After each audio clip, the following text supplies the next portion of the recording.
My name is Teza, and I am the shittiest YouTuber alive. When I was an underdeveloped child, I saw a pilot episode by Something Impossible. I was hooked. Then a couple seasons later, it got repetitive, so I just switched the channel to Gravity Falls.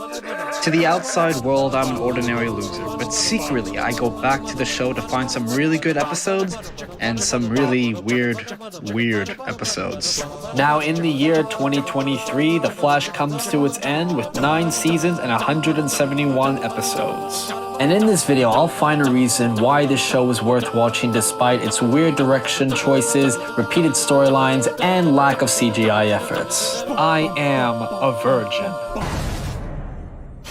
So yeah, the finale was shit. The producers at the time saw Spider-Man No Way Home and said, we can do that. Bring back the OG villains, have them fight our hero, and create a bright and meaningful ending about becoming a hero. Did they achieve that? Is this a joke? Well, not really. They nerfed the villains with the side characters defeating them, not even the Flash doing that, and built up this tension of losing the Flash's child, even though his daughter from the future is right there.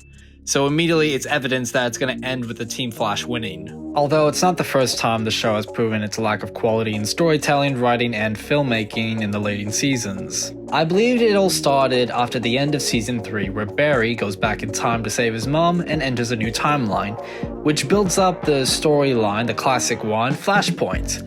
However, the producers did it in one episode, because of the difficulty of changing everything else in the other CW comic shows that's connected to The Flash is pretty high. With that in mind, the producers and filmmakers try their best to work on each of the other shows as much as possible with the budget they have. Did it work? No. Which started the quality to lack in these shows.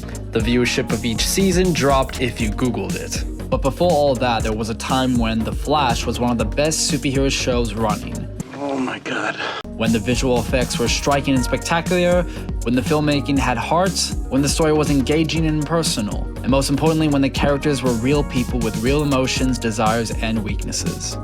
While later in each season, those aspects gets trimmed, the one thing that gets me coming back is the fastest man alive himself, Barry Allen.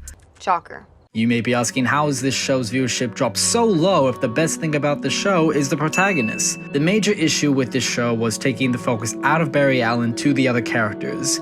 It's not necessarily a bad thing, however most of their plots aren't the best. With Iris and her journalist story, or Caitlin/Killer Frost/Element, I really don't know what her deal is exactly. Who cares?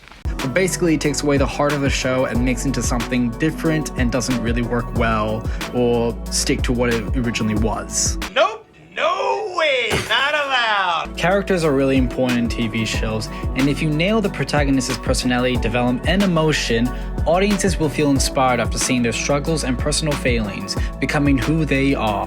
Barry Allen in the Flash TV show is the best example. The actor Grant Gustin, like the fucking G he is, uses his charisma and talent to perform one of the most unshakable good characters. From the second Grant came in on his own, we kind of knew he was Barry. And not because he looked obviously like Barry from the comic book, because he kind of didn't.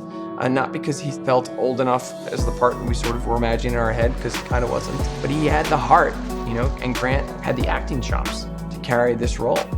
Barry is not one for vengeance, nor is he ever someone to resort to extreme measures without at least trying to appeal to his fellow man. He has the humbleness to admit his flaws, the courage to confront his dark fears, the belief that criminals deserve a second chance, the strength to overcome the loss of both of his parents, and the perseverance to master his abilities fully. This Barry Allen is the perfect superhero, from a nerdy and underlooked forensic scientist too shy to confess his feelings to his childhood crush, to becoming a team leader at Star Labs and Central City's beloved hero, detaining metahuman criminals and occasionally saving the world in the multiverse crisis. The protagonist Barry Allen is why I think The Flash is still worth watching today. While it's sad that the show's ended, I'm still smiling because I got to witness one of CW's best characters, and one of the best characters of TV in general. Do what you love and be happy.